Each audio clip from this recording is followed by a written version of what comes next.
पुण्याच्या जमीन गैरव्यवहार प्रकरणात पार्थ पवारना पहिल्या दिवशीपासून अतिशय सुंदरपणे वाचवण्यात येत आहे.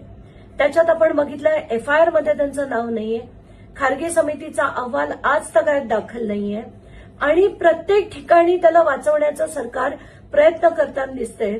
2 दिवसापूर्वी पार्थ पवारनी मला राज्यसभेत जायचं असं जेव्हा म्हटलं तेव्हा खरंच संताप आला की ज्या मुलाचे वडील अगदी आत्ता गेलेले असताना या मुलाला स्वतःचं राजकारण सुचत असेल तर हे अतिशय चुकीचं आहे.